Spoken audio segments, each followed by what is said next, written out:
Well, hey guys, I think there's ladies that watch this too. I don't know. I don't mean it in that way, okay? So, hello everyone. Hopefully you guys are all doing well.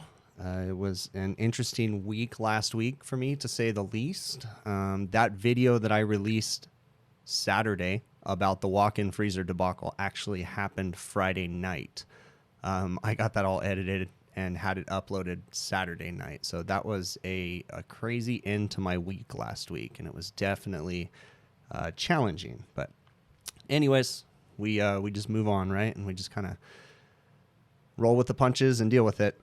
So I went back today, this morning. If you guys don't, I've been trying to post a little bit more on like Instagram and Facebook and stuff. I don't do a lot of posting on those social media platforms, but I've been trying to a little bit more. So I had, posted something there that I went back to follow up, and the compressor was still running. So cross my fingers. I think I did something right. So that was definitely a very stressful one. And I'm definitely going to cover some of that stuff inside the stream tonight. I got a lot of questions about that. Why did I do it this way? Different things. And I will definitely get to that. Excuse me. Hey, thanks, Zach. I really appreciate it, man. And I also will get to your guys' questions and questions from comments and emails. I got all kinds of them. I got a little cheat sheet in front of me with all the questions and different things. And we'll see how this goes. And Zach, I heard you talking about the new stream thing with YouTube, and I actually did the switch over and went to the new YouTube, whatever, platform or whatever, and I'm seeing the new stream thing, and I like it. It's kind of cool. It actually shows the chat right there, and yeah, it's pretty cool. So I can actually see the viewers now, which before I could never see. Justin would always tell me at the end, like, oh, we had this many viewers, and anyways, I'm kind of going off on a tangent there, guys. Hey, Isaiah, how you doing, bud? Cool. You got 973 subscribers. Very cool, bud. I'm happy for you. So, so I am going to get into this, guys, and then I'll get into some of your guys' questions. Like Justin, my moderator says, try to put your guys' questions in caps lock. Sometimes these stream, chat things go by pretty quick. So if you guys put your questions in there, we'll try to get to them. And again, like I say every single time, don't hesitate to repost your guys' question. You're not going to piss me off. Just put it in there, and I'll try to get to it that way, because sometimes there's so many things that I can't scroll all the way back up to the top. So one of the biggest questions that I got, well, the most questions that I got is on my video that I posted on Friday. So I'm going to address those real quick.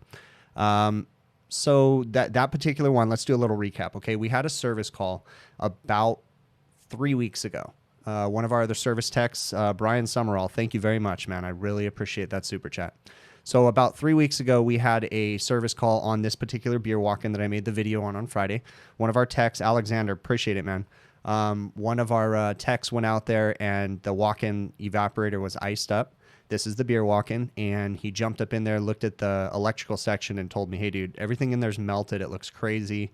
And so I told him, okay, don't really disturb anything. Just defrost the coils, get it running, and then I would go back out there. Well, we got busy, and I never had an opportunity to go back out there. Got another service call a couple weeks later, which was Friday. Friday? Yeah. Friday afternoon. Actually Thursday night, because I was out there Friday morning, and they said, hey, the beer walk-in's iced up. So then I kind of knew, okay, what I was getting into was going to be kind of a project. So I went out there, and we started with it. Like you guys saw in the video, it just was one thing after another. I found electrical problems. Okay, fixed all that. Ended up being a compressor. You guys can watch the video. But the things I want to address is people asking me, why did you change that walk-in? Okay, so what I did was I found that the evaporators for that particular beer walk-in were electric defrost, okay? And I changed the system to air defrost. And the question I got, why did you change something that was designed one way and I changed it to another way?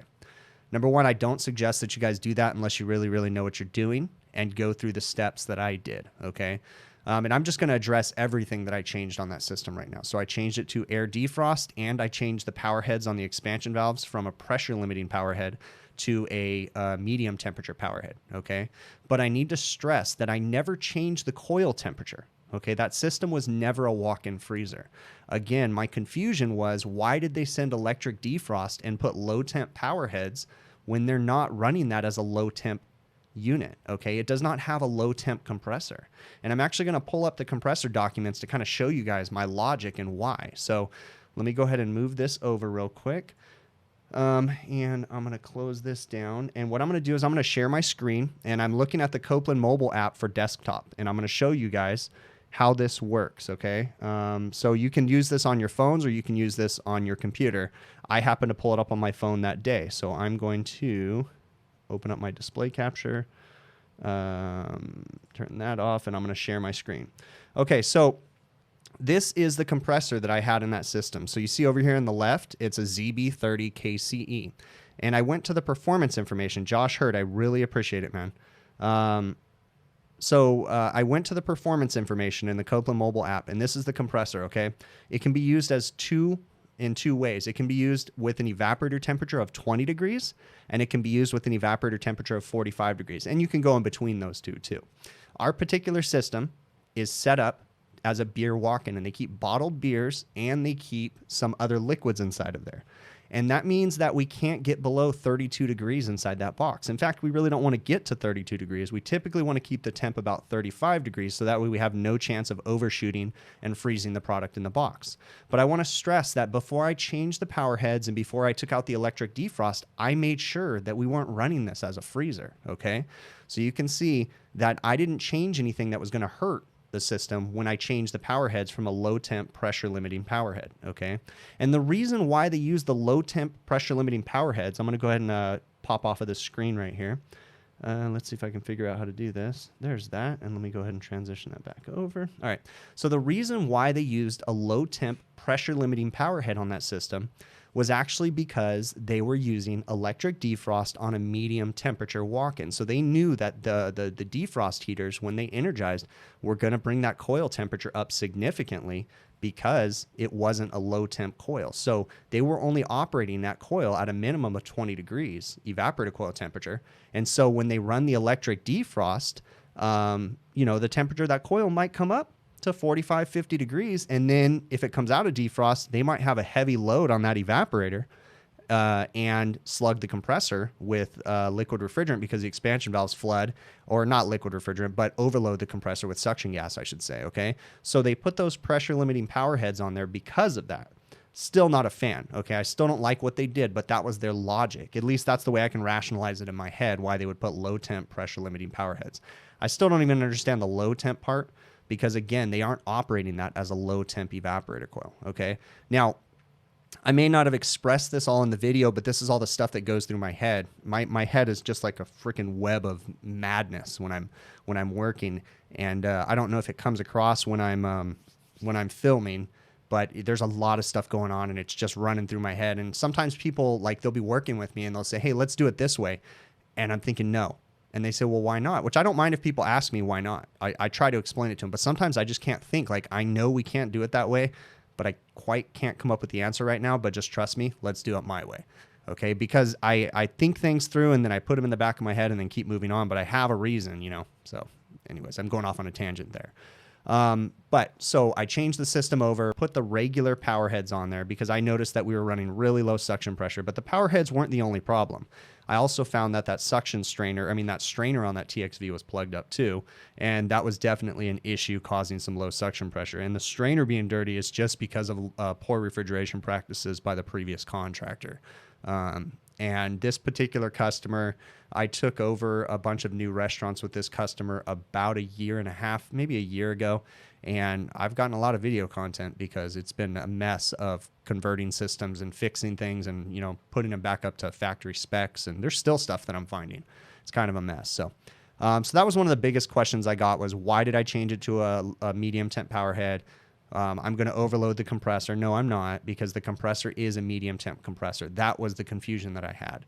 And I did look that up before I jumped into that to make sure, because had that been a low temp compressor and I converted it, yeah, we could have done some things. We could have sent too much gas back to the compressor. We might have needed a CPR valve and whatnot. Okay. So I appreciate the super chats that came in. You guys are awesome. Okay. The other thing I want to address is on the last live stream, I had mentioned that I was going to give away some shirts, okay, and I did. I gotta say, I was blown away by the amount of people that had shirt requests in there. I must have sent out over 100 shirts, and I'm pretty much out, guys. So when I do get a new order, we'll figure out a way to distribute them one way or another. I don't know how I'm going to do that. I tried to apply with Amazon merch. I got denied for whatever reason. So we'll figure out another avenue to distribute some shirts and help you guys out, because I know you guys want some. So we'll figure it out one way or the other. But I really appreciate all the PayPal donations that you guys did. That really did help me with that, because anyways, appreciate it. But yeah, we're pretty much out for now. I do have still a few email requests that were already sent. I haven't emailed them, but I'll try to get to some of them, but I'm not necessarily going to get to all of them. So if you guys didn't see a correspondence from me, I'll try to get back with you guys, but there must have been 200 emails that came through, and I'm still trying to go through and categorize them and everything. So, but we'll get to it. Okay. But I really appreciate that. All right.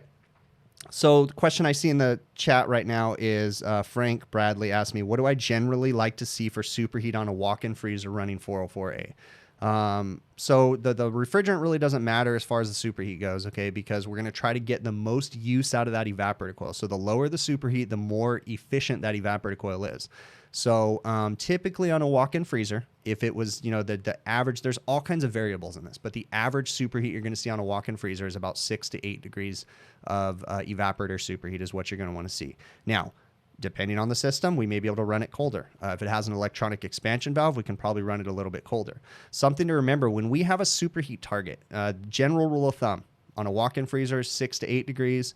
On a walk-in cooler is like 8 to 12 degrees. Okay, that's a general rule of thumb, but there's a lot of variables in there. Don't just take that, and run with it, okay? But a lot of times, we have that broad number, 6 to 8 degrees, because some of our expansion valves can overshoot.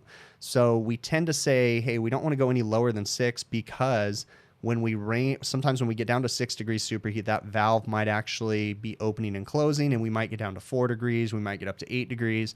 So they give that as kind of a buffer zone to go with that 6 to 8 degrees.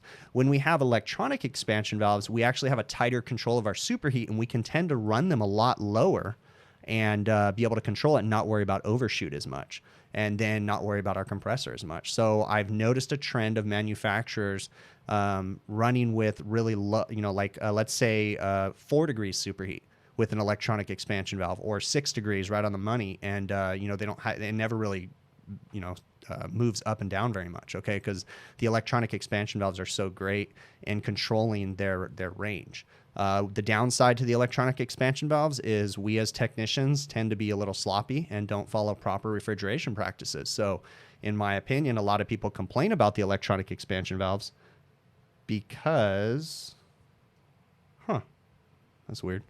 My software showed that the screen went away for a second. Let me know if you guys get like a buffer or something. That was interesting. Yeah, that was weird.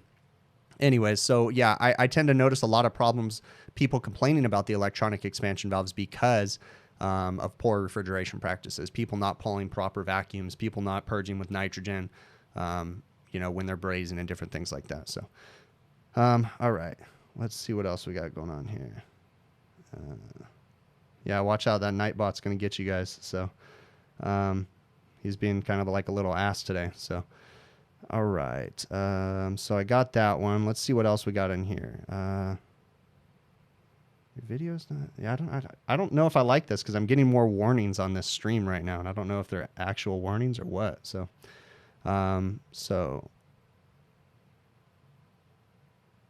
see. You have a question about summer and winter charge, Dave Tatro. What is your question, Dave? Go ahead and answer it. And I'm going to address another question. Throw it in a caps lock there, Dave, and then I'll try to get to it, okay? So let's see. What else do I got on my list of questions that I want to answer here, okay?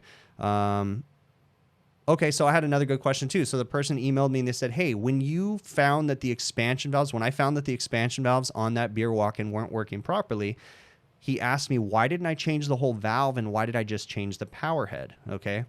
I'm going to tell you that more than likely, I'm just guessing at these numbers, but I'd say almost 90% of the time, a problem with an expansion valve is going to be the power head, okay? Unless you suspect that there's a lot of contamination in the system. Most of the time, expansion valves will last longer than the system.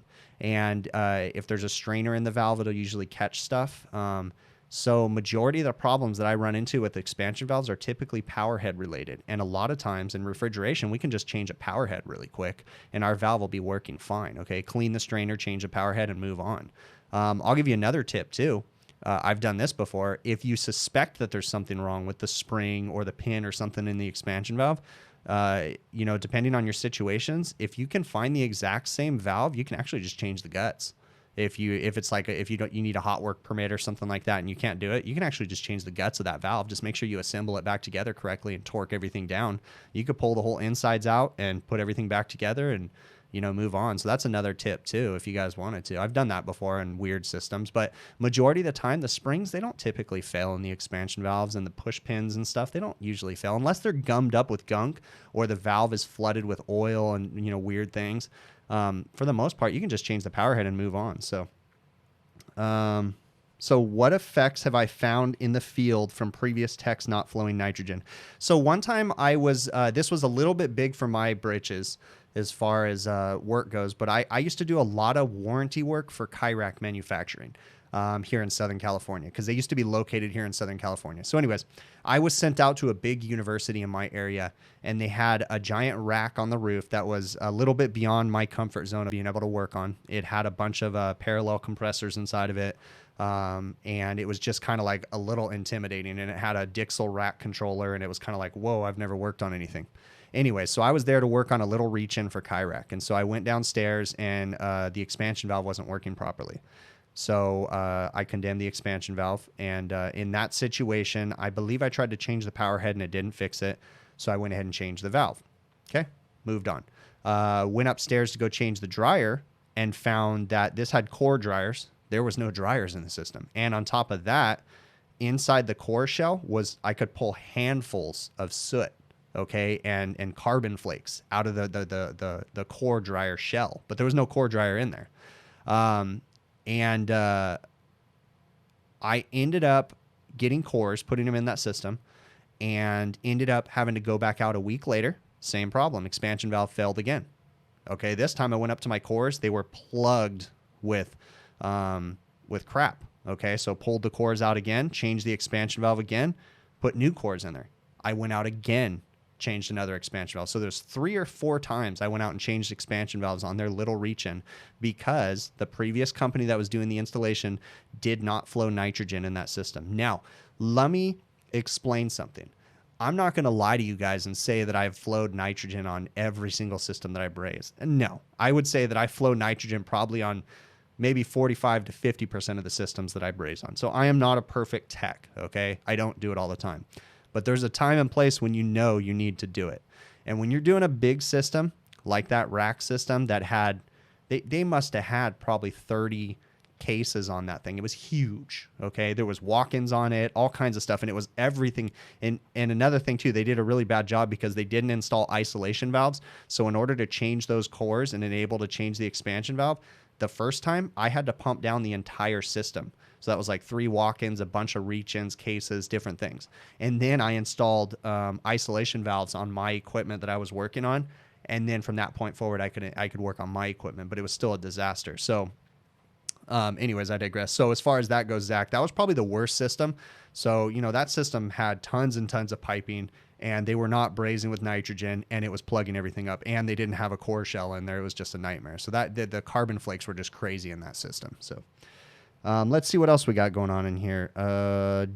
Do I charge them each time I went out? Heck yeah, I did. Yeah, I definitely charged them every time I went out, because that was not my problem. I was there as a warranty, so I was charging the manufacturer. They were paying me. They were pissed though. I think they probably back charged the customer, because they probably back charged the installation company is probably what they did. So tips on finding out receiver capacity when it's not printed on the receiver tag. There's a couple different methods you can do.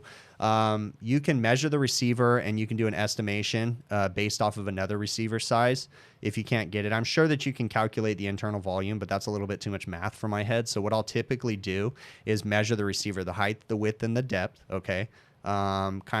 And then compare it to something else that's similar in size, and that'll get you in the ballpark. Okay, you can go to one of the manufacturers. United Refrigeration actually has a really good on their app or on their website. You can log into their website, and their parts catalogs on there, and they do a really good job of having equipment specs. So like if you look up a condensing unit, like a Heatcraft condensing unit, it'll tell you the pump down capacity of the receiver. And so United has really good information. Even if you're not shopping there, you can still use their website. They got great information for figuring out receiver size and receiver capacity. So let's see what else we got going on here. What sort of hourly rate do we expect in the U.S., UK for refrigeration engineers? Roughly between 36,000 and 46,000 a year. Top end. Okay, so you're talking about salaries. It really varies across the United States. Here in Southern California, you know, a journeyman tech, depending on the specialty. If you're just working in regular restaurant refrigeration, but you know your shit, you can probably make anywhere from 35 to 45 an hour. If you are supermarkets, I imagine you can go up from there. But I would say the journeyman scale for the most part, unless you get into some crazy stuff, is probably in the 35 to 45 range. So, you know, depending on overtime, you can make in excess of 100 grand. But you got to work your butt off. So, you know, but it'll change everywhere, you know, across the United States, depending on the areas and stuff that you're in. Do I ever use the recovery machine to recharge a large system? No, I've actually never done that before. I've never used a recovery machine to recharge a large system. I know that Hvacr recently came out with their recovery machine that'll also charge the systems. I've thought about using a recovery machine to charge something on a big system before, you know, when I know exactly how much refrigerant it takes. I've thought about it, but I've just never done it before. Usually what I do is I pull the system into a vacuum, hook up, obviously do the proper vacuum. So for instance, the beer walk-in that I worked on, I pulled the proper vacuum. I was hooked up to the receiver, and the receiver was pumped down. So that means that the valve on the outlet of the receiver was front seated. And then what I'll do is I'll take my refrigerant cylinder and I'll I'll just dump as much refrigerant into the receiver as possible without the system running, and just let it take, you know, so for instance, that beer walk-in, I think, if I remember, I had another tech on the roof with me. So I think I dumped in 12 pounds of refrigerant just from having my tank being warm, sitting outside. It was, you know, 90 degrees outside or something like that. And I just basically dumped as much refrigerant into the receiver as possible. Then I opened the system up and then charged the remaining 11 pounds or 12 pounds. I think that system took like 25 pounds. So I dumped the remaining refrigerant through the low side and metered it in. So let's see what else we got in here. Let's see. How old was I when I started in the trade? So I officially started in 2002 is when I officially started. I was 19, I think, and I'm 36 now, I think. Yeah, I think that's about right. But I grew up in the trade working with my father. So from a young age, junior high school, every summer, I was out in the field. Funny enough, I've said this before, but I hated this. I told my dad, I don't want to do this. This is horrible. It was so hot outside, and all I ever did as a kid was just go up on the roof and change filters and change swamp cooler pads in the middle of the summer. It was so hot and just miserable, and I hated it. Ironically, after high school, I went to work for a body shop working on cars. Just really wasn't my gig, so I worked there for about a year after high school, and then came full-time in 2002, and here we are, 16, 17 years, something like that. So it's been a good run. I really like it. So, all right, let's see what else. Dave Tatro, you said you're confused. You saw that I was saying to add extra charge in the summer, clear the sight glass, and add a few pounds. If the unit has a headmaster, you would not be flooded the coil. Okay, so you're a little confused there, Dave. So a system that has a head pressure control valve requires more refrigerant than a system that does not have a head pressure control valve. In the wintertime, a head pressure control valve and or a headmaster will flood the condenser. So basically it backs the refrigerant, the liquid refrigerant, up into the condenser, and at the same time it bypasses the condenser and allows the refrigerant directly off the compressor, the discharge gas, to go right into the receiver. The receiver has to have extra refrigerant for this process to work. So there's always extra refrigerant, we call it the winter charge, sitting in the receiver waiting for this to happen. Then what happens is that hot discharge gas, the vapor essentially, pushes down on all that extra liquid refrigerant that's in that receiver, and it pushes it down to the expansion valve, okay? And at the same time, that vapor is going to turn into a liquid as it drops into that receiver, and then it's just going to keep going. So that's in order for a head pressure control valve to work. The purpose of a head pressure control valve is to maintain a pressure drop across our expansion valve. Adian, thank you very much, man. I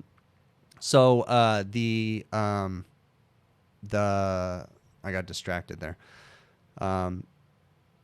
Oh, so the purpose of the head pressure control valve is to maintain a pressure drop across that expansion valve. The expansion valve, especially on a thermostatically controlled expansion valve, okay, this doesn't apply so much to a electronic valve, but a thermostatically controlled expansion valve requires a certain pressure drop across the valve. So that means on the high side, you have to have so much of a difference between the low side for that valve to work properly. The refrigerant has to be fed through at a certain rate for that valve to meter properly, okay?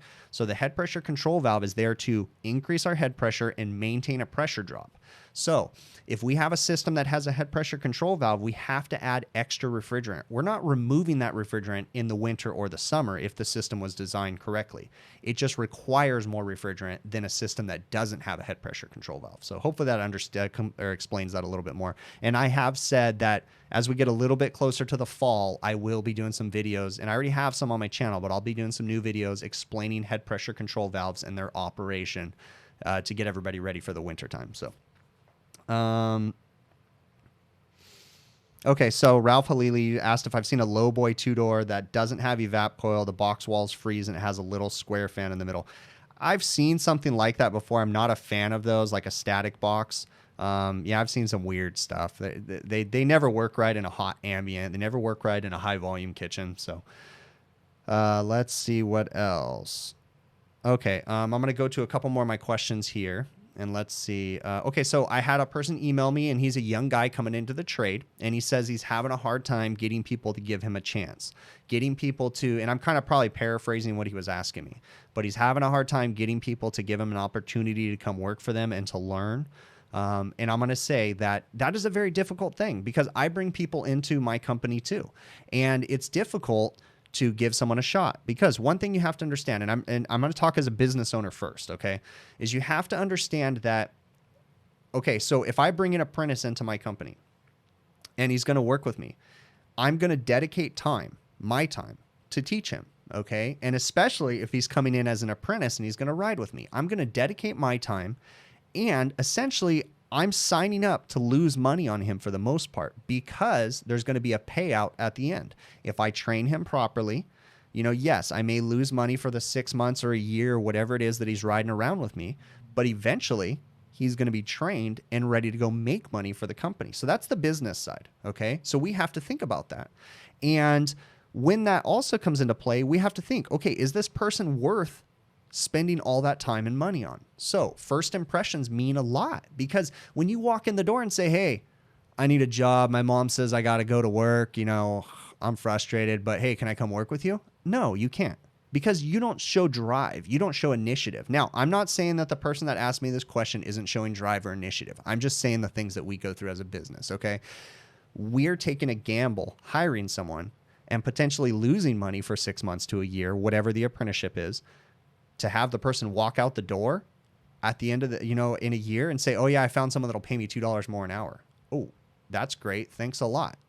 Because, you know, here we are as a company. So these are the things that you have to go through as a business owner. Now, as a person, I look at everybody and I'm like, man, I got to give that guy a shot, you know, because he just wants to learn. And we try to do that as much as possible. So to get back to your question here, what are some tips that I can give you as a newbie? Okay. Number one, first impressions mean a lot. When you walk in that door, you need to be confident. Don't be nervous.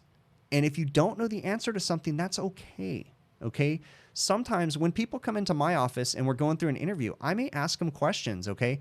And it's not that I'm looking for the right answer. I'm looking to see how they answered it. Did they answer it with confidence? Were they truthful in saying, hey, I honestly don't know the answer to that, but I will figure it out. That's the answer I'm looking for. Okay. If they can't answer it, I'm looking for them to be honest with me and say, I don't know, but I can definitely do some research. Okay. Initiative is another thing you can show. I would suggest, you know, if you walk into someone's door of a business and you're going to work for them, and, you know, you walk in the door and you say, hey, I've been in trade school for a month now. I'm taking a class at my local community college. This looks really interesting to me. I'd like an opportunity to come work for you. You know, that show them that you're interested. Okay, show them that, hey, when I go home at the end of the day, I'm reading, I'm looking on the internet, I'm researching, I'm watching these videos, I'm reading these articles. Go to find local trade organizations, RSES. I'm part of my local RSES chapter. They do free meetings, not everywhere across the United States, but we do have chapters all over the place. But here in Southern California, we have 2 chapters that pretty much encompass Los Angeles and the Inland Empire. And that's a big area. And we have free training meetings once a month where you can go in there and get free classes. And you don't even have to be a member to go to the meetings, okay? Things like that. If you show the company that you're going in to work for or that you're applying for that, hey, I'm showing you initiative, okay? Also, don't go in there with an attitude. Don't expect them to give you everything. Don't go in there asking them what they can do for you, okay? At the same time, they should never expect you to bend over backwards, okay? But it's got to be an equal give and take between the company and the technician that's applying to work for the company. So I'd be happy to, I'm addressing the guy that sent me the email. I'd be happy to address some more questions. If you have them, feel free to send me an email and I'll try to address it a little bit more, okay? Let's get into this chat here a little bit. Yeah, learn how to carry tools. That's a good idea. But I mean, okay, so I'm gonna go, I saw that comment come through, but here's another thing. When you do get the opportunity and you go to work for someone, don't stare at your phone all day long, okay? Don't be looking at your phone, answering personal phone calls, talking to your girlfriend, talking to whoever. You're there to work, okay? Ask questions about work. When you're riding in a van, ask questions. Hey, man, we worked on this yesterday. I'm confused. Ask those kind of questions, okay? Be ready and pay attention to what you're doing. The best thing you can do as an apprentice that's watching someone work is be ready for the next tool that they're going to ask you for. So if they're welding in a compressor, brazing in a compressor, doing whatever, you need to know what they're going to need in 2 minutes. You need to have it ready. You need to start thinking ahead because that's what's going to train you to become a better technician. So that way, because when I'm brazing in a compressor, I'm paying attention to what I'm doing, but I'm also thinking about what I'm going to do next. So as an apprentice, you need to do the same thing. Be ready. So when I turn around and say, hey, can you get me this? Hand it to me because you already knew I was going to ask you for that. That's a tip that I can give you that's going to help you excel and succeed. Same thing goes for a technician that's been in the field for 20 years. And I'm not saying I'm any better than anybody else, okay? But I constantly strive, probably more so than I should, to do better the next time. So when I finish a job, an installation job or a service call, I reflect on it when I'm driving home and I think, how could I have done that better? What happens if I would have done this before I did that? Reflect on that stuff. Don't just shut your brain off and go home, okay? Same thing goes for a technician and an apprentice. You got to think about stuff, okay? So let's get to some other stuff here. Let's see what else. Yeah, I see the chat is going crazy right now. So if I'm missing questions, guys, post them in the chat again. We'll definitely get to them. I see the thing that says the phone is a millennial thing, and that is so true, John. It is, but at the same time, even the guys that have been in the trade for a long time, once they realize how convenient and how cool the phone is, and you can get Facebook on it, it's really easy to stare at Facebook all day long. Okay, I find myself, because I get emails and questions and whatever all day long, I find myself mentally having to say, no, don't pick up the phone. It's not ringing. Put it down. Pay attention to what you're doing. I have to tell myself that because I'm getting notifications from you guys and questions, and I try to answer. I want to help as many people as possible, but I also have to know it's time to put it down. Okay, so let's see what else we got going on here. Do I think... Hell no, I don't think I'm better than everybody else, Timothy. No, sir, I do not. I probably look at myself, in all honesty, I think of myself as less than everybody else, and I'm striving to be better. That's how I honestly look at myself. Now, a therapist or something's probably going to tell me that that's wrong, and I can't devalue myself. But that's how I am. I would say I'm insecure because I'm always thinking that I'm not doing good enough, and I'm not good enough, and how can I be better? That's honestly how I feel. And I, in no way possible do I think I'm better than anybody else. No. What is the biggest store I have worked on? Biggest store? That's a good question. I don't do any supermarket work, so I just do restaurant work. So, I mean, I've worked on some big restaurants that have a lot of equipment, stuff like that. I don't know what the biggest one is. I'd say maybe, the restaurant probably has 15 or 20 ACs, some big, like, I used to do work for, like, I can say because they're not even around anymore. I used to do work for, like, GameWorks and stuff like that. So they used to have a lot of package units, and then they had a lot of refrigeration equipment and different things. And I've done work for a lot of other restaurants, but no big supermarket stuff. I don't do any of that. So let's see what else. Okay.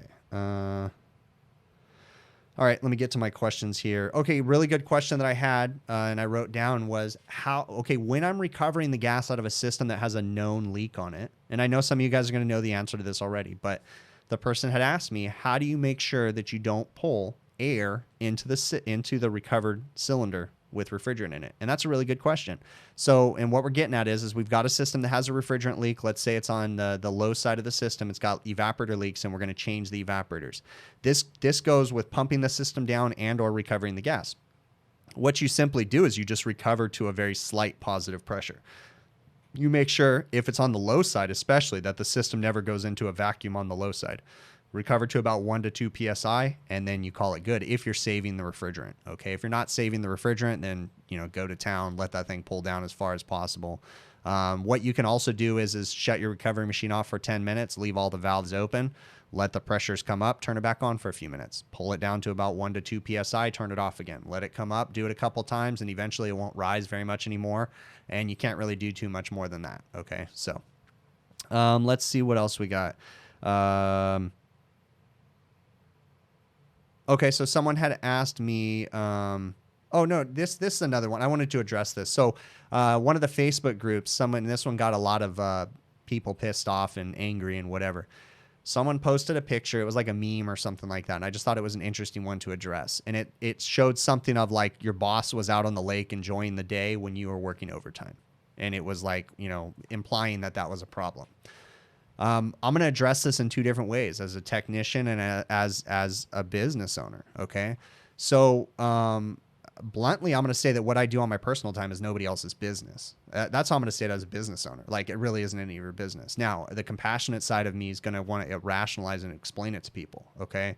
The first thing I want to say to that technician that's upset that his boss is out doing something is, why are you upset? I mean, if you're so upset that that's making you angry, then move on. It's as simple as that. If you don't like where you work and your boss is being a punk, maybe he is being a punk. Maybe your boss is driving flashy cars and making you feel inadequate. It's really simple. Move on. Move to the next company. Why let yourself be angry? If you're angry about a condition or an environment that you work in, it's simple. Move on. Simple as that. Now, a lot of people don't realize that as a business owner, there's a lot of expenses. Okay. And business owners, we really don't have to rationalize this and explain it to people, but sometimes, it helps to let people know there's a lot of costs that go involved in business. And, there's times when, as a business, the money's not there and we're still paying our technicians. At my company, the technicians have never gotten missed a paycheck. Okay. Even when times were tight.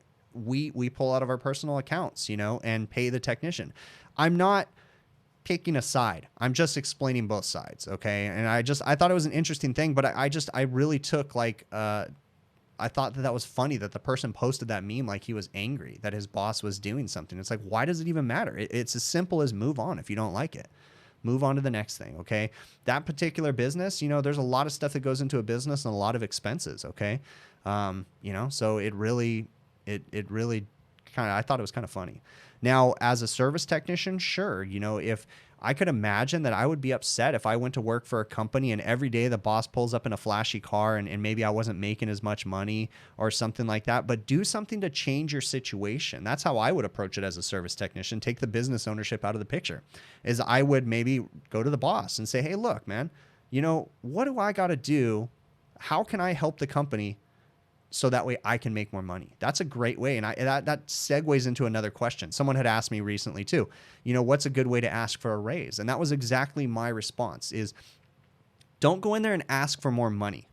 Go in there and say, hey, I would like to make more money, but I realize that, I could probably be doing more. So what in your eyes could I do to improve things at the company that could potentially make me more money? Ask what you can do to make more money instead of just asking for the money. Okay. So I'm kind of going off on a tangent there. Let's see what else. Do I let my technicians do side jobs if they are not using my company name? That's a really good question. And that's a really, really, controversial question. Okay.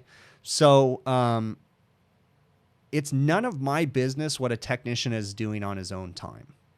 But I will preface this with saying, don't ever make me question the fact that maybe you're using my tools or my vehicle or my name to do something. Don't ever let whatever you're doing on the side come back to me. Don't ever let whatever's going on over there, make you look bad. Because guess what? If you do something wrong or do somebody wrong on your own time, it affects your work too. So, do I care if an employee does side work? I mean, no, not really, as long as it doesn't compete with me. Okay. Because yeah, if they're going out and trying to bid on jobs, like heck yeah, they're fired instantly. Okay. If they're trying to bid on jobs that I'm trying to bid on or something like that, yeah, easy peasy, they're done. Okay.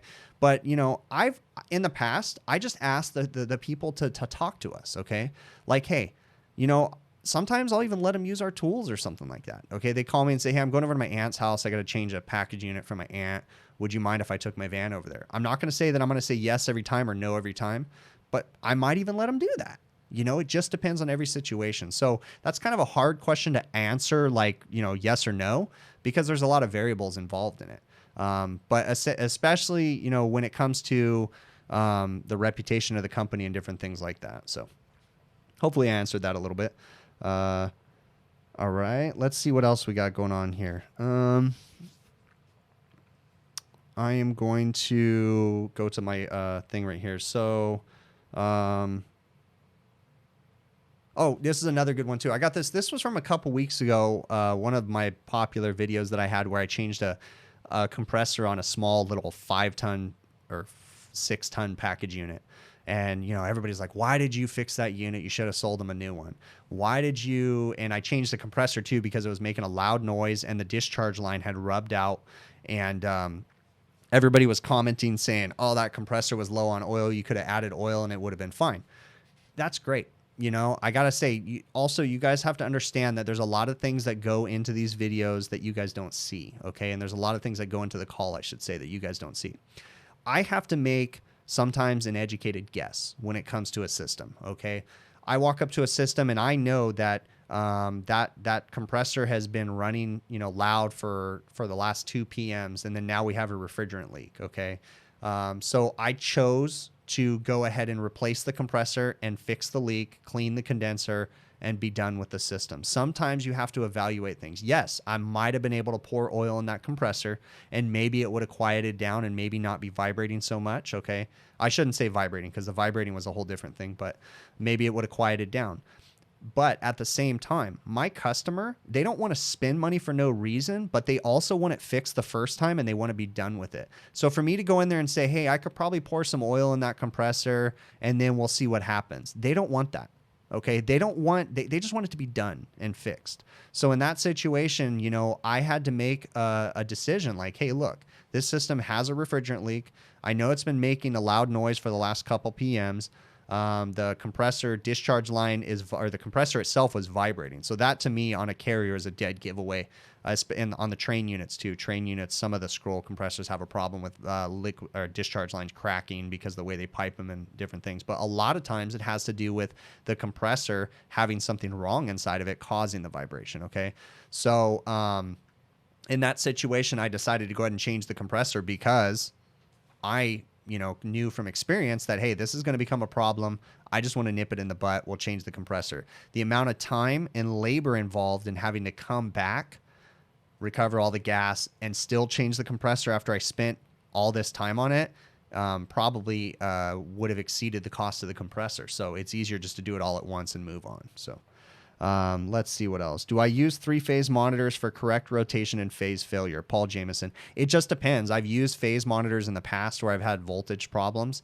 I typically work for like chain restaurants and stuff. So a lot of times they're not wanting to spend a bunch of money, to put power conditioning on their equipment. But I have used phase monitors and I've thought about using them more often, but it's just sometimes it's a hard sell when you're dealing with chain restaurants and different things like that. Some of those people don't want to sell, want to buy that stuff. Okay. They don't want to get 40 years out of their equipment. They're just looking at tax write-offs a lot of times, There's a whole nother side to working in restaurants, especially chain restaurants, because they basically operate their equipment off of a depreciation time frame, and when it's time to buy new equipment, it's just another tax write-off, and so they'll use it until the depreciation's gone, then they consider replacing it. So that's a whole nother thing. Let's see what else. Any thoughts on starting a YouTube channel? You're thinking making one for a day-to-day reefer tech vlog. I mean, a lot of people are watching YouTube videos, so anybody that wants to start one, I encourage you. I'm gonna say you better have some thick skin, because the comments can be pretty brutal sometimes, but I'm not trying to talk you out of it. Go for it. There's lots of room on YouTube for streaming channels and all that different stuff, so go for it. The more content, but I highly suggest that if you are going to put content out there, make sure that it's accurate and correct, because especially nowadays, the younger generation is jumping on YouTube and just paying attention to what they see and trying to roll with it. And if you're given false information or bad information, that can become a problem, especially if younger guys are looking up to you. So have I had anything blow up, or has anything caught on fire? Sure. The other day, I was unsweating a discharge line on compressor, and there was oil inside the line, and it ignited and shot oil out everywhere, and then the fire was catching on. It was actually the glycol repair video. And, stuff happens when you're working or when you're brazing. You have to be prepared for the worst, and you have to try to think about things before. Like I had said earlier, when I'm brazing something in, I'm thinking about what I'm going to do next. Well, at the same time, when I'm brazing, I'm thinking about, okay, am I ready for when something bad happens? You have to expect things to happen. And I've had motors catch on fire, different stuff like that. You just have to know how to expect and how to react. And the most important I can tell you is you have to learn how not to react. Okay, I've said that before in videos, but that's a really important piece of advice I can give to anybody.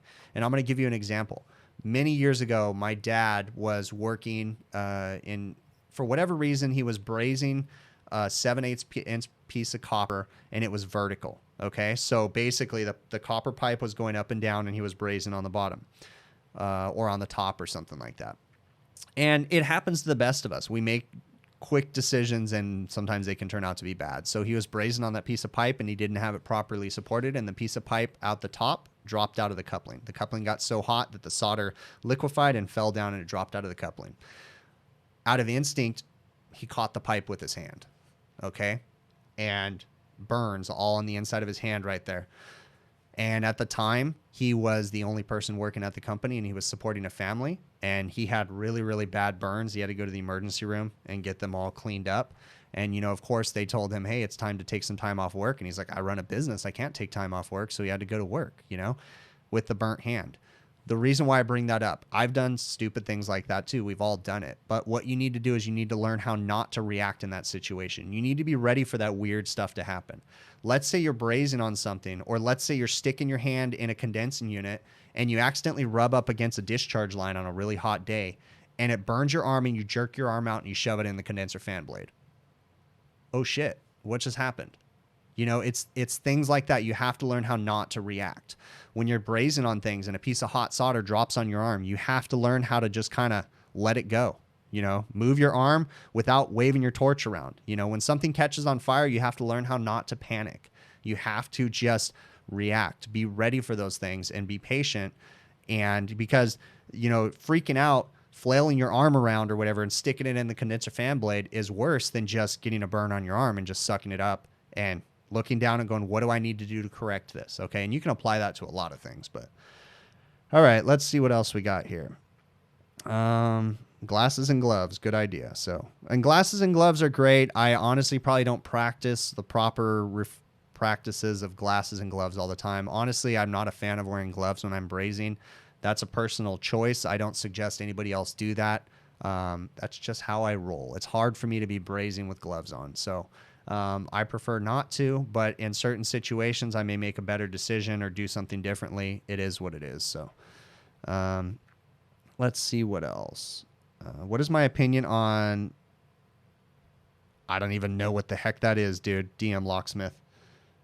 Magnetic caloric refrigeration and its future implementation into the HVAC industry.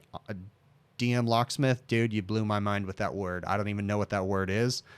It's beyond my small brain. I'll have to Google search that and look into it. But apparently, from what you're saying, it's going to be implemented into the HVAC refrigeration industry. I'm going to have to do some research because I've never heard of it before. So very interesting.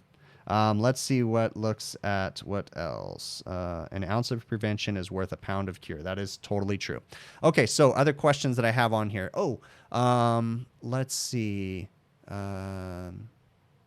I covered that. Let's see where we're else here. Taking the time. Oh, okay. So I went on a rant at the end of my video talking about, and this was the video that I posted on Saturday about the beer walking. Okay. I kind of went off talking about the next morning when I woke up after fixing that beer walking. I couldn't sleep all night long after I went home. I was there until 11 o'clock that night on Friday, fixing the beer walking, got the compressor installed, and then moved on. And then went to bed, and I laid there thinking, did I do this right? Did I do that right? Did I turn this back on? Did I set the temperature controller? You know, all these different things, to the point that I actually went out there on my own time Saturday morning just to follow up on the box, just to look at it to make sure it was still running. It's things like that. I don't wish that stuff on you, okay? But I also think that it takes that. If you have that, if you are passionate about what you do and you really do care about the customer, it's going to make you a better technician. It's going to make you a better business owner.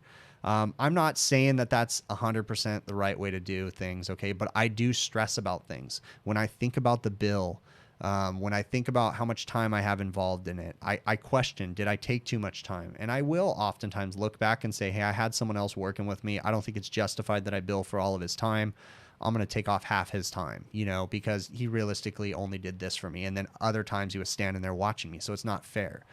I'm constantly thinking about my customers' best interests. And I think that we need to think about that a little bit more in the industry. I think that as service technicians, to better your guys' selves, I would suggest that you guys try to think about that stuff. And I'm not trying to tell you what to do. I'm just saying this is stuff that's going to make you a better technician, in my opinion, okay? Is to try to think about the customer, think about your company, and, you know, you're going to get rewarded for that stuff when you show passion and when you show that you care about things and that you're worried about things, you know.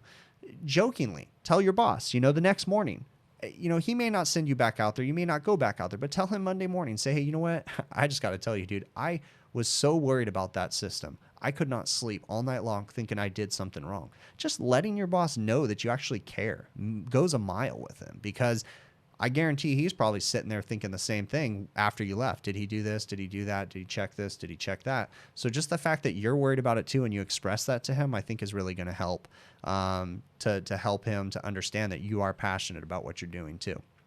So I don't know where I was going with that, but that was just something I had on here. Let's see what else I have. What should an HVAC tech that might be starting with a company that does refrigeration need to know when starting? You have education, but never did the refrigeration side. If you know the concepts of how refrigeration works, air conditioning and refrigeration is the same as low temp refrigeration. It still works the same. You have a compressor that pumps, you have an expansion valve that meters, you have an evaporator that absorbs heat, and you have a condenser that rejects heat. Okay. The big difference between high temp air conditioning stuff and low temp is the temperatures, a defrost strategy, and some controls. Okay. So if you're super confident that you know the refrigeration cycle and how it works, you shouldn't have a hard time. If you're super comfortable with electrical on the air conditioning systems, I mean, if you know sequence of operation, how to read schematics, it shouldn't be that hard getting into refrigeration stuff. Now, jumping into market refrigeration from just an HVAC guy, you know, Ruben, how's that working out, dude? I mean, you know, there's someone in here that did that. And I think you came just from HVAC, didn't you, Ruben? You don't have to answer if you don't want to. But I mean, that can be a little challenging unless you really, really know your stuff. But I mean, jumping into general refrigeration, it shouldn't be that hard, okay? If you just stop and think about it, you know, pay attention to what you're doing. You shouldn't have a hard time. If you understand electrical and how it works, you can figure out control strategies. You know, you're going to have to ask for some help, you know, ask your boss, hey, I don't know how the system works. Can you tell me how this controller works or whatever? You know, but I mean, it's really not that much different. Let's see what else we have. Have I ever used the wrong refrigerant? I'm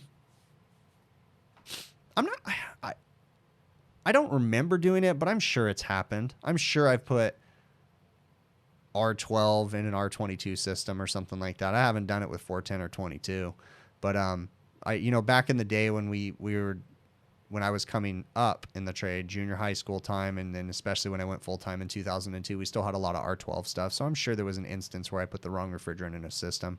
I'm sure I just recovered the gas and put the right refrigerant in there. I don't remember some specific incident that turned into a disaster. So. How do you operate a King valve? Residential HVAC schools don't teach that.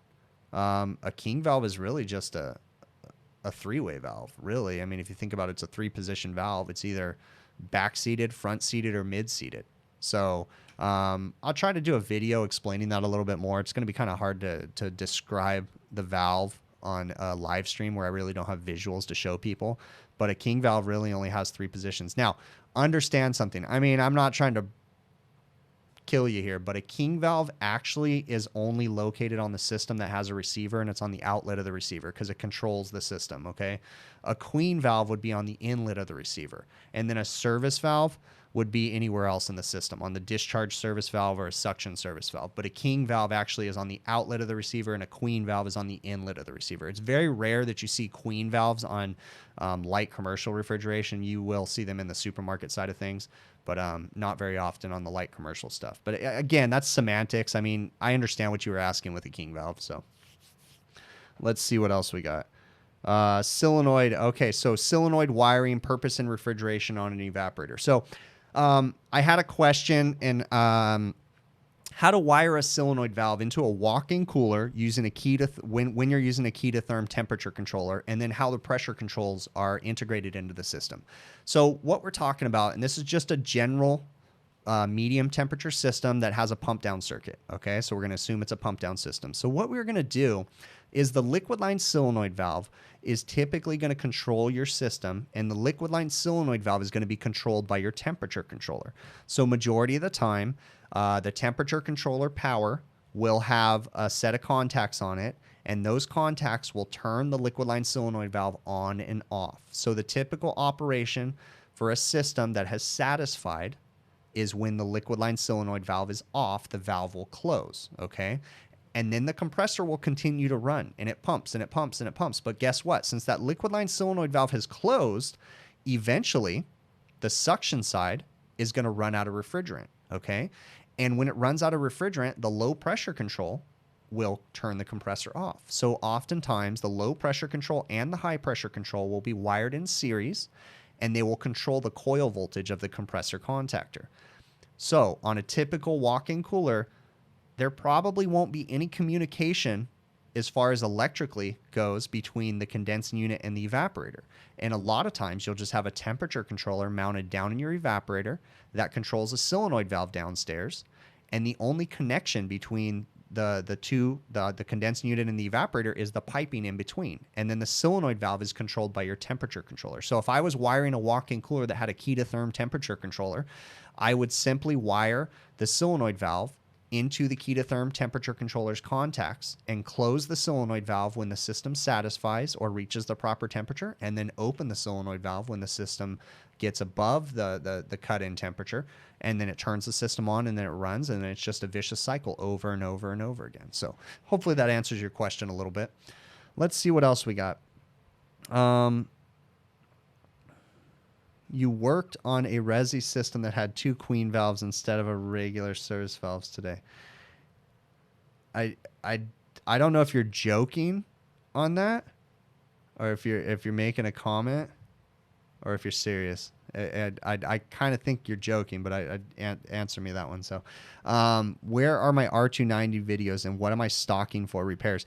I gotta say that I haven't had a lot of R290 service calls lately. Majority of my calls on R290 have been controls, and I just have to change temperature controllers. I haven't had a lot of repairs. I really haven't. I work in restaurants that have R290 systems. Almost every refrigerator is an R290 system. I shouldn't say every refrigerator, but a lot of them. I'd say if I have a restaurant, most of my chain restaurants probably have 3 to 4 refrigerators that have R290 in them. And I mean, in the very beginning, when R290 was becoming really popular, we had a lot of systems that were empty because they were missing welds. That was on a lot of different manufacturers when they were shipping them out. And so they would come empty and then we would have to find a leak and then charge it up. But I really haven't had lately a lot of repairs. But now that we talk about it, I'll probably get a bunch of them. It's kind of how it works for whatever reason. I'll get like a wave of repairs of different things. As far as the parts go for R290, I keep in my truck, I keep two 14-ounce cans of R290, my little charging kit. I have an electronic leak detector made by Inficon. It's the GasMate leak detector. That's a combustible gas leak detector. I keep that in my van. And then I'll use that to find leaks. I will tell you that if I have a system that's completely flat on refrigerant, I'll just put some 404 in there and some nitrogen and then use my normal leak detector instead of wasting the R290, because R290 comes in such a small can and it's rather expensive too. When you look at the price per pound, it's quite expensive actually. So if the system's completely flat, I'll usually pressurize with a little bit of 404. I won't run the system, but I'll pressurize with a little 404 and then put some nitrogen in there, and then leak check with my normal leak detector would be how I would normally do it. I do keep dryers because a lot of the R290 systems do require different dryers, and it's not so much that the dryer is really different internally, it's just that they're a lot smaller because the capacity of the system's really small.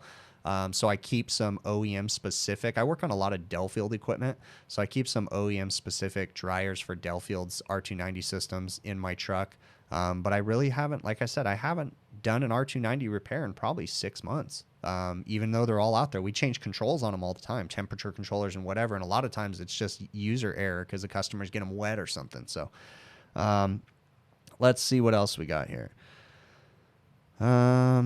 Why have fan cycle and a headmaster in one unit? Seems redundant. Yeah, it is very redundant. A lot of times the manufacturer, in my opinion, is doing that because they want to ship that. They want to make one system that'll work for the entire United States. So they'll oftentimes make one that can work in the Northeast and it can work down south or whatever. So, but I would expect that you could have a head pressure control valve and then 2 different fan cycle controls on each condenser fan motor on a big walk-in system. But out here, honestly, we don't even really need fan cycle controls. We can get away without having any head pressure controls at all. Yet majority of our equipment does have it on there. So, but a lot of manufacturers, yeah, it's kind of redundant when you have both. Seems kind of silly. Let's see what else we got here. Let me see if I'm missing any of my stuff. Guys, make sure you post some questions in here. Put them in caps lock. Let me see what I got in here. Why didn't I'm looking through my list of questions that I had on here. I covered that. I covered all that. Let's see. I think I covered all my questions here. I did have one question where someone had asked me on my beer walking video. When I was brazing, I used the pre-made flares, the little swivel connections that had pre-made flares on them. And someone had asked me why I had the dryer and sight glass in place while I was brazing those pre-made flares. First off, the dryer, the flares were not tightened on the dryer. Okay, I did put them in there, and that was just simply because I needed the dryer in there to hold the flares in place. The reason why I use the pre-made flares, I'm not a huge fan of using those, but I will use them, was just because that was a really old system, and the copper, I was worried that it wasn't going to accept a flare very well. Maybe that the copper was very rigid or something. So in a system like that had rigid copper, you know, I would use a pre-made flare, so that way I don't have to worry about trying to put a flare on there and cracking the line or something like that. So, but I just I left the dryer in place just to hold everything in place so I can braze them in real quick. And then I pulled the flares off, lubed up the stuff with nylog, and then tightened everything on to the proper torque settings too. Always tighten things to the proper torque settings. So like that click in my elbow, yeah, that's the proper torque setting. So no. Have I ever converted an R290 system? No, and I never will. It was designed to use R290. I'm not going to put another refrigerant in there. So I shouldn't say I never will. I mean, unless a manufacturer comes up with a way to do it and it's set up that way. But there's nothing wrong with R290. It's really not that big of a deal. Nothing to be scared of. I mean, you just got to follow a few other practices. Just make sure, you know, you're being cautious and just think about everything. You're in a well-ventilated area, you know. If you just follow proper refrigeration practices, you shouldn't be too worried about it. So let's see what else. Let me see. How do I feel about a UV light filter? Honestly, I don't do any residential work, and I have no use for them really in the commercial sector, so I can't really give you an opinion on a UV light or something. Yeah, without, I don't want to, yeah, I don't really got much to say about that. I don't really sell that stuff, so I'm trying to roll back up in here into the questions. How do I determine what I charge for labor? It really, Sam asked me that. It really depends on what your business costs are, okay? There's lots of great information out there. What I would highly suggest, if you guys have business questions like that, is look up Mr. Tersh Blissett. He has a podcast called the Service Business Mastery Podcast. He also has a Facebook page. I believe it's called Service Business Mastery. He does, I don't know how often he does his podcast, but he has all kinds of great business topics. And he could explain a little bit more about how to calculate labor rates and different things like that. But essentially, it comes down to what your business costs are, okay? You don't want to just look at, I mean, you want to pay attention to what your competitors are charging, but at the same time, you have to look at what your expenses are. How much is it going to cost to operate your business? And it's not just how much is it going to cost to put gas in your vehicle. You got to look at everything when it comes to operating a business, okay? How many employees do you have? What's the total insurance rates for all of them? What's the workers' comp insurance rates? I mean, there's so many factors that go back into, and then how much of a profit do you want to make? You know, so a lot of stuff goes into that. Yeah, definitely. Let's see. How do I restock truck inventory? As tech order parts, or do you keep back stock? Okay. So our particular company, we're a small company, guys. Okay. So we keep a lot of stock in our shop, and, but you know, the technicians, we kind of give them guidance like, hey, this is what we want you to keep in your truck. They don't have free reign to go load up the shelves. We have some basic common parts in there, and then we usually keep a lot of the OEM parts. We typically order them ourselves at the shop, but the techs do have the ability to go out in the field, like say they need a liquid line dryer or a sight glass. They know what they need in their trucks, so they'll stock that stuff in there. But you know, we will occasionally like go through people's vans and say, okay, what do you have in here? Okay, let's not put this part in here. Let's not buy this again. You know, we try to control that because that's a big cost for a business too, for us. You know, it gets expensive when we load our trucks full of stuff. So, all right. Let's see what else we got in here. Have I ever used new Calgon Easy Seal? No, I haven't. I'm not a fan of the additives, but I have used a leak sealant before. I think it was the Hvacr Seal one. The customer specifically asked me to do it. It didn't have very good success in my opinion, but it was only a one-time shot, and the customer specifically said, I want you to try to put a leak sealer in there. And I said, okay. And I got like the Hvacr Seal, whatever it was. But it didn't work. So I'm not going to knock the leak sealants and stuff, but I'm personally not a fan of any additives in the system that don't come in the system, basically. Okay, so great question. Is clearing a sight glass sufficient on a freezer with no headmaster? There's a lot. That's a loaded question, okay? And this actually is another question that someone asked me. So someone asked me, what does it mean when I say clear the sight glass, okay? First off, let's explain what that means. A thermostatically controlled expansion valve, or even an electronic expansion valve, okay, operates off of the principle that there needs to be a solid column of liquid going to that expansion valve. So that expansion valve, in order to operate properly, has to have liquid refrigerant going to it, not vapor going to it, okay? What that means is that we can add a sight glass to the system. Typically, you want your sight glass to be as close as possible to the expansion valve, but majority of the time, you're going to see your sight glass up on the roof coming right out of your receiver. If everything is working properly on the system, if you have good airflow, the system is not iced up, you know, there's not something wrong with the compressor, it's pretty safe to say that you're going to clear your sight glass, meaning you're going to add refrigerant until there's no more bubbles in your sight glass and it's operating clear. And if there's no head pressure control valve, at that point, you would clear the sight glass. When it cleared, you'd let the system operate. Once it gets down and close to satisfying within about 5 degrees of box temp, so let's say we're working on a walk-in cooler and it's set for 35 degrees. Once I see the box temp get down to about 40 degrees, then what I'm going to do is I'm going to go downstairs and check my evaporator superheat, see what it is, and adjust accordingly depending on whatever we want in that system. So as far as what does clearing a sight glass mean, it means adding refrigerant until there's no more bubbles in the sight glass. But you can't just add refrigerant to a flashing sight glass. You need to make sure it's not iced up, that it has proper airflow, all these different variables. It's not just a go in there and clear a sight glass. So if a system does not have a head pressure control valve, yes, you would clear the sight glass. Now, I will also say, you need to make sure that the system was sized properly to be able to clear that sight glass, okay? Depending on how it's pumping down, there's a lot of variables that go into this, okay? If the system was designed properly and there's enough storage capacity in the receiver, you know, then yes, you can clear the sight glass. You do need to be careful about that. There are systems out there that operate with a flashing sight glass that have an expansion valve. Is it proper? Not necessarily, but I'm not going to say it's not going to work, okay?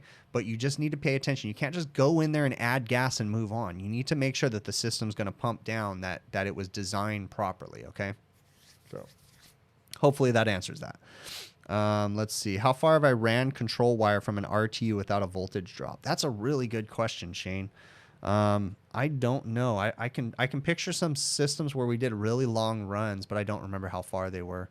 I remember doing some really long runs when we used to work at GameWorks, and we used to have to. Really cool thing about working at GameWorks back in the day when they were still open was they had all kinds of communication and data cables all ran through racks, so you really didn't have to like secure. You can just run your stat wires through these racks all throughout the building, but you would have to use shielded stat wire because there was all kinds of interference that could be happening. There was high voltage wires, low voltage wires, different things. But as far as how far, I don't know. I don't know the exact length before you start to see a voltage drop.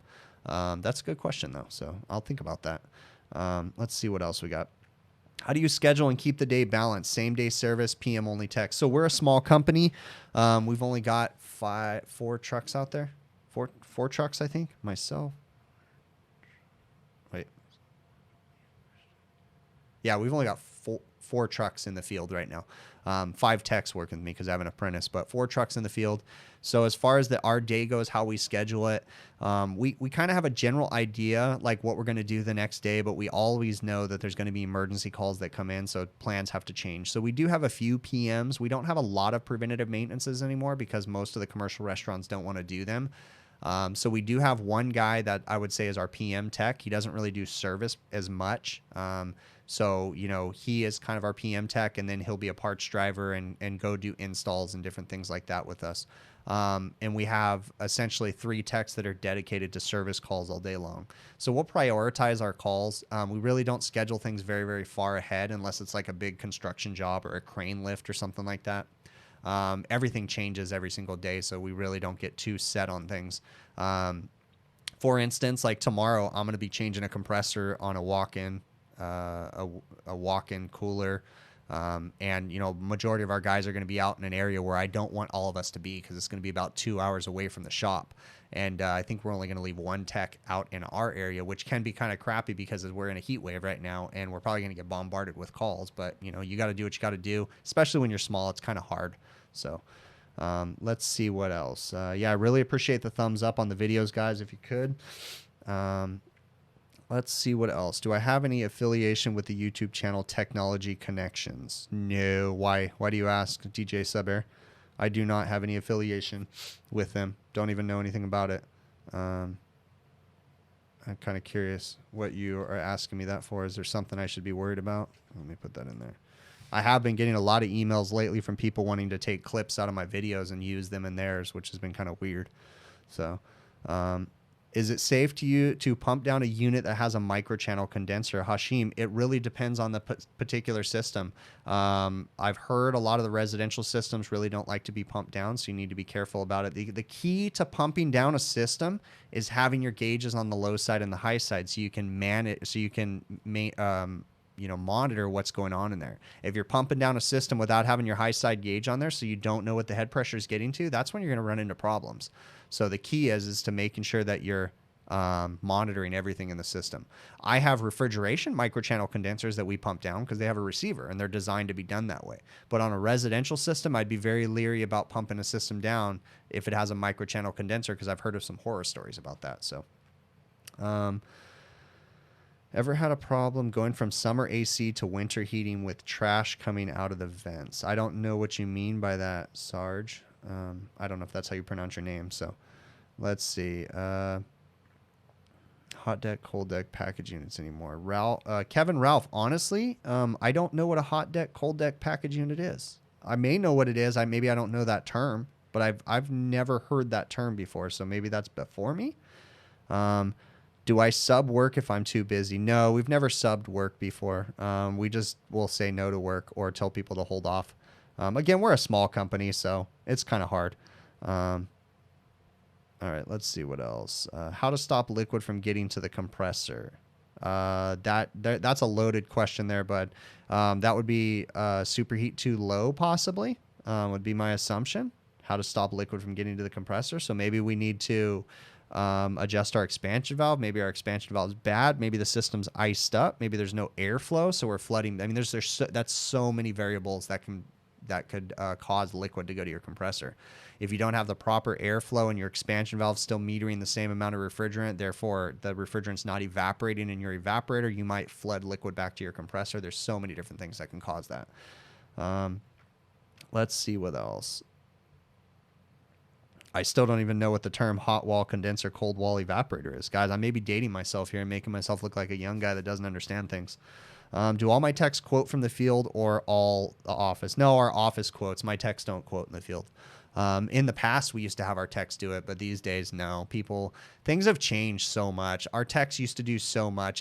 Guys, I have to say, like, I'm not talking bad about my technicians because I have great techs, but things have changed so much because in the past, we used to do everything. We used to do quotes. We used to do our own invoicing. We used to do everything as technicians out in the field. And nowadays, the techs don't do that stuff anymore. They have a hard enough time, figuring out how to operate, all these different systems they have to work on. So we take that stuff back into the office and we handle all the invoicing now, all the parts orders at our company. We handle all the quoting, and everything. And then the techs are just doing service calls and calling into the shop basically and letting us know like, hey, this is what we need. And then we'll order it. But I mean, like I said, they're allowed to go to the supply house and order parts for sure. So let's see what else. Oh yeah, no, so seasons 4, that's like a big unit. I've never worked on anything like that. So, all right, let's see what else. Guys, throw some more questions in here. I'll try to answer them for you guys. If I missed anything, definitely throw it down into the bottom and I'll try to get to it. See what else we got going on in here. Let me see what else. Okay, so someone had asked me in my video that I did, I really haven't discussed this one, but my video about my Linux package unit that had bad capacitors and I let some of the charge out. They had asked me, or I recovered some of the charge, I should say. Got to watch out for the EPA police. So what I did was I found that the system was a little bit overcharged in refrigerant, and then just before I left, I found that the capacitors were going bad. They weren't bad. The condenser fan motors were running. And some people raised a good question. They said, hey, you changed those capacitors. Is it possible that that was causing your condenser fan motors to slow down? In my case, it wasn't because I didn't get it on film, but I did test my system after I changed the capacitors and everything was still the same. So I wasn't low on charge. So that was a good question that people have asked about that. Okay. So to recap, I had a Linux package unit that had a high pressure safety in it. I turned it on. It was running fine. Couldn't find anything wrong. But then as time went by, it was a micro channel condenser. As about 10 minutes went by, I started to notice that the head pressure on both stages started to climb and climb and climb and climb. And what I ended up doing was cleaning the condenser. It didn't solve the problem. I let it dry out after I cleaned it. And then I ended up letting some refrigerant out. So I went downstairs. I grabbed 2 empty recovery cylinders that were vacuumed.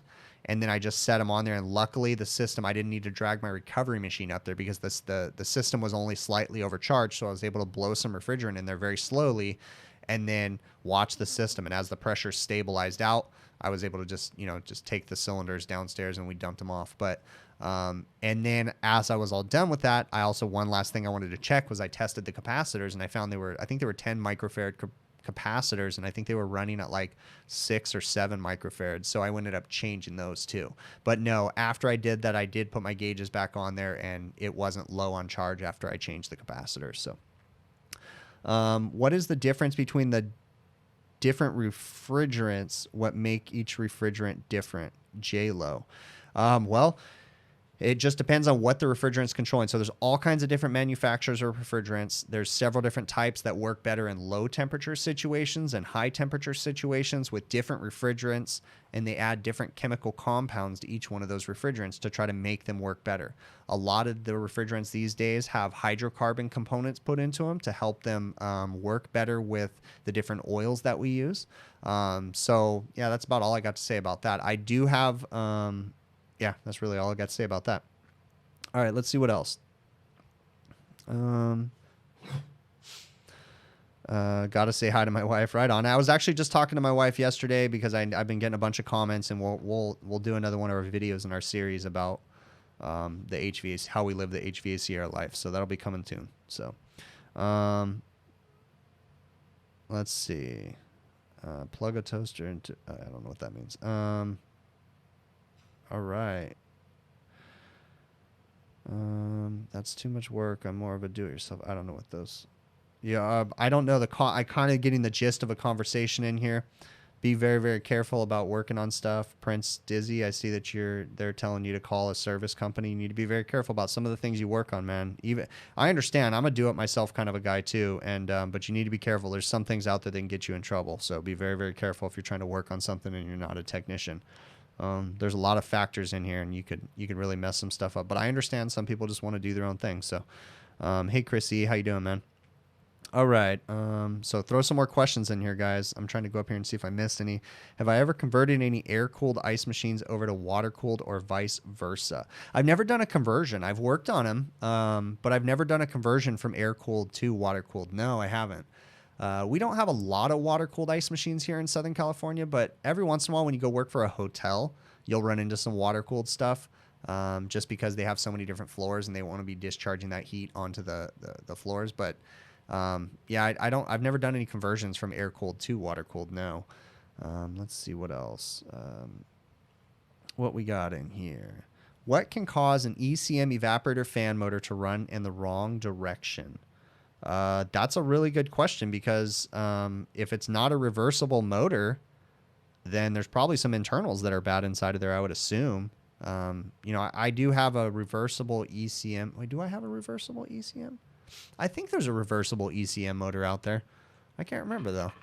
But yeah, if it's running in the wrong direction, that sounds like it might be a bad motor. So let's see what else we got here. All right. Do I help friends and family with HVAC related things? Sure. You know, I mean, I don't do a lot of HVAC work on the side anymore just because I'm sick of it. You know, like I do enough of it during the day.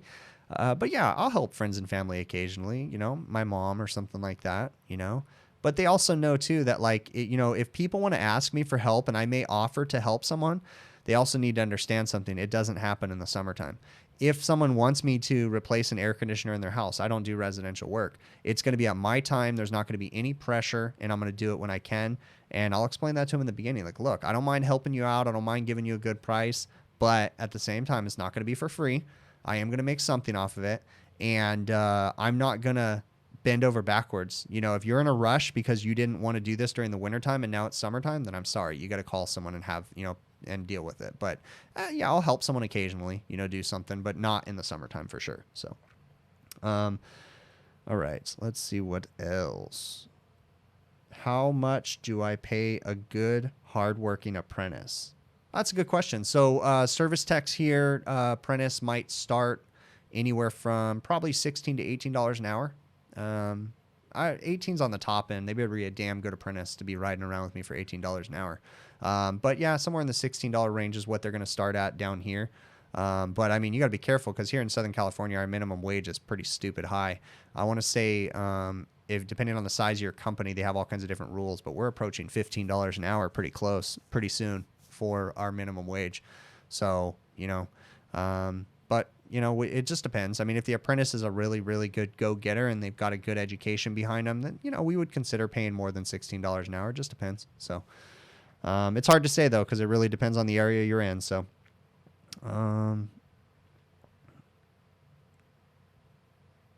Tate Hall, you have a compression ratio issue and you're wondering what's some tips on determining whether or not your compressor is bad, or if it's a leak and reversing valve. That's a good question.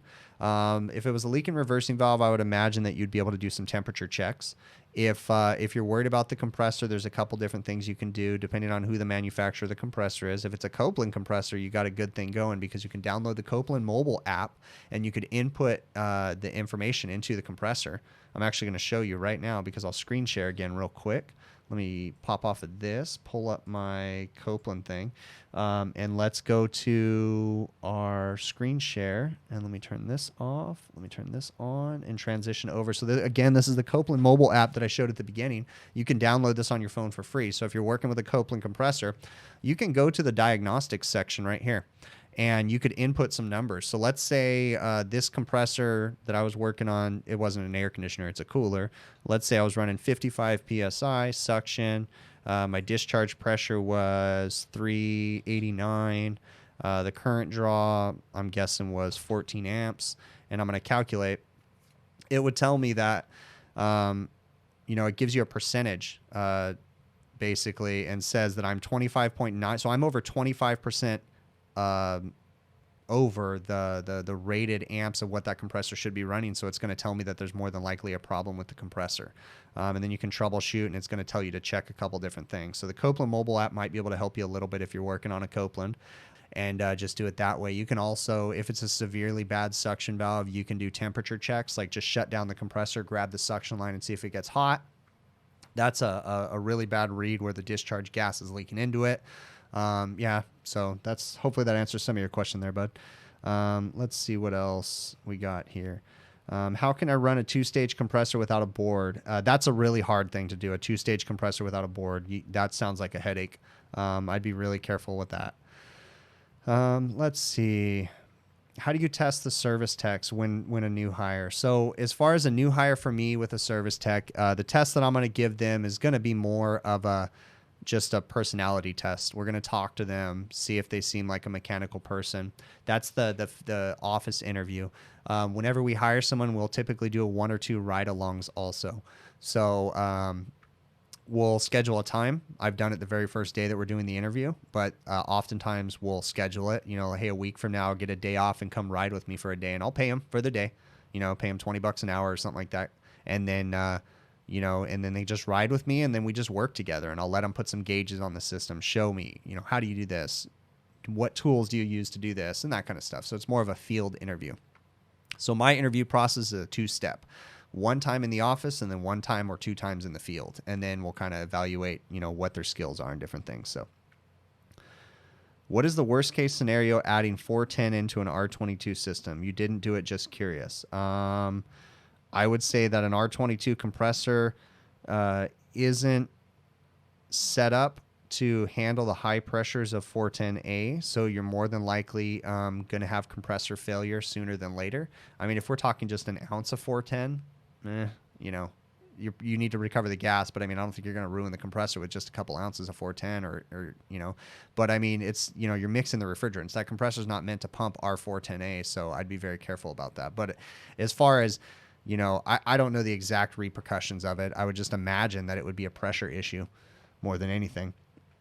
Let's see what else. I have not done any industrial chiller work. I've only done light commercial refrigeration and then commercial HVAC. So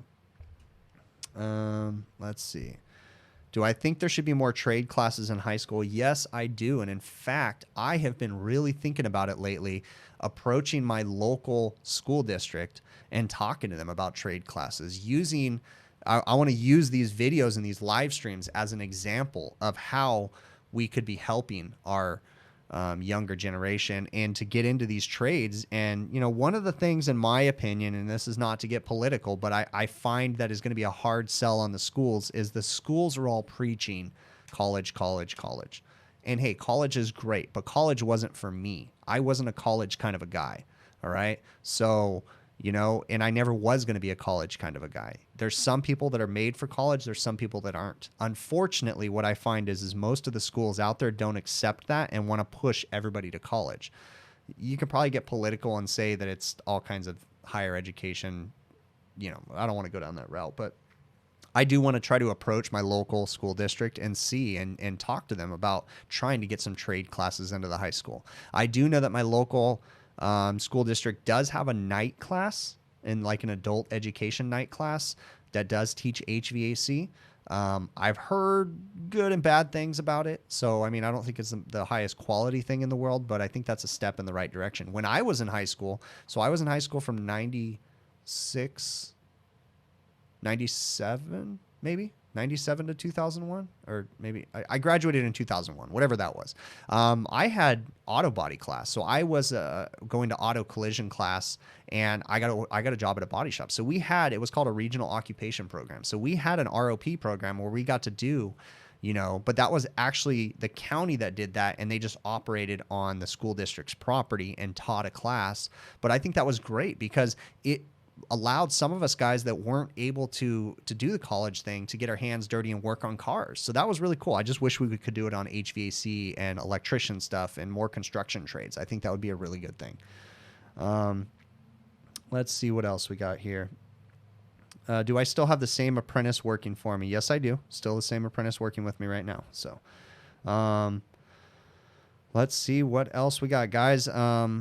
I think that I'm going to go ahead and wrap this up because we're running on 6:30 right now. I really, really appreciate you guys coming in here. I'd really, really encourage you guys to send me an email if you have any more questions that I didn't cover. I want to thank you guys so very much. All the support that you guys have given me in watching these videos and watching these live streams is so awesome. Guys, I'm just trying to share the little bit of knowledge that I have, and you guys are giving me such great support with that, and I really, really appreciate it and want to thank you guys very, very much. This actually, these live streams are actually kind of my therapy because I have a stressful, busy day, and it's just like, okay, if I can get home in time, I get to do this live stream. It's really cool. So really appreciate it. Okay. All right. So I'm going to go ahead and, okay, wait, Hashim, I'm going to answer this question real quick. Does an accumulator cause any problems in oil return? It can. There's a screen at the bottom of the accumulator where it picks up the oil and brings it back. That screen can get plugged up and then an accumulator will get dirty. So does it cause oil problems? Yes, when there's improper refrigeration practices. If you're following proper refrigeration practices, more than likely you're not going to have issues with oil getting stuck in an accumulator. So, all right. Thanks. I really appreciate the super chat. Awesome. Okay. Yeah. So really appreciate it. Send me some emails, guys. I'll try to get to them, and I'm going to go ahead and transition out of this and, transition the outro music right now. And, again, thanks so very much. Okay.